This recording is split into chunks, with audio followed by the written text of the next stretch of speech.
Hi everyone, I'm Laurencio, and in this video I'm going to talk about all Tales of the World Nariki Dungeon games on the GBA. Tales of the World Nariki Dungeon are Japan exclusive games. They officially came out only in Japan. But luckily you can find fan translated ROMs online so that non-English speakers can finally understand the game. The two games are RPGs. They belong to the Tales series, a really big franchise that spans onto multiple games. Even this series had its debut on the Game Boy Color. Tales of Fantasia Nariki Dungeon came out on the Game Boy Color first. And the sequel, this one, Tales of the World Nariki Dungeon 2, came out on the GBA. That's why I'm starting the video with a number 2 instead of a Nariki Dungeon 1. I haven't forgotten the first one, but there is no first one on the GBA. You get only the sequel, Nariki Dungeon 2. As for the gameplay in the two games, so in Dungeon 2 and 3, it's pretty unique. The games use the Petit Linear Motion Battle System, also called PLMBS. The battle system combines free motion with turn-based strategy. You can move your character in a line and attack, and you can also pause the fight to get into your inventory or into your special attacks or select stuff either from the inventory or select attacks or select one of your comrades. And it's pretty neat that you can move from left to right and attack in real time while also having the options of a turn-based strategy game. It's pretty neat.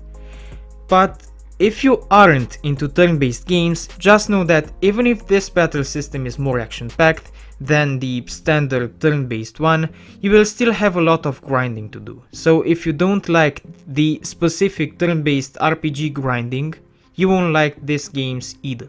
You know that grinding, that when you get into a dungeon you get countless of small fry in your way to the boss and you have to constantly attack the same monsters over and over to level up. You still have that stuff here. It's specific to older RPGs, so you will get that here too. But if you are into RPGs, then you will find yourself at home. Even with the different battle system, you will still find yourself at home with these two games. You will travel in dungeons, run errands on the map, level up, upgrade your gear, the usual RPG stuff. Also, the games have a costume system. By changing costumes, you switch classes. And there are 200 different costumes in Nariki Dungeon 2 and 89 costumes in Nariki Dungeon 3. And this costume system not only that adds a lot of variety to the gameplay. I mean, with each costume you could say that you get a different class, but each costume has strengths and weaknesses. And you can equip certain costumes in one area where you have the advantage if you use that costume, and another costume where it's the best suited for that location. And the difference between the games is in the story, obviously, and that you get more characters in the third game. If Nariki Dungeon 2 has only 6 characters, Nariki Dungeon 3 has 52.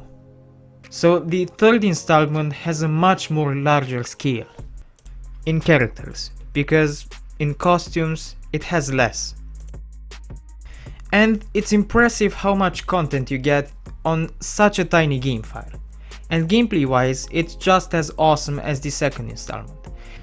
But you will get annoyed by the cursor and by the fact that instead of free roaming dungeons, now you move in turns. The game became a tactical RPG. And only in battles can you move around like in the previous game. So when roaming the map, you are in a tactical RPG. You move in turns and can only move a few blocks. But when you're in the fighting, you get to use the same PLMBS system. Okay, PLMB system. It's annoying that you can move only in a tactical RPG fashion and not free roam around dungeons, but you get used to it. And if you're into RPGs, you are most probably going to like this game too. Tales of the World Summoner's Lineage ditches the PLMBS system. Okay, PLMB system, but it sounds better, PLMBS system. And tries something different. This time the game is a tactical RPG. It's a pure tactical RPG. It's a good one, but it falls into being stereotypical. I don't know why they renounced an innovative and unique gameplay style for something more stereotypic. But if you're into tactical RPGs, then you will like this game too. In this game you don't get free roam anymore, but instead you just get story cutscenes and tactical RPG battles. But it's still a very good game if you're into this sort of games, if you like the genre. Okay, so this was the video. If you liked it, please hit the like button and subscribe. If you want to financially support me in my pursuit to review as many video games as possible, you can do that on Patreon or on the channel's membership section. You would help me a lot.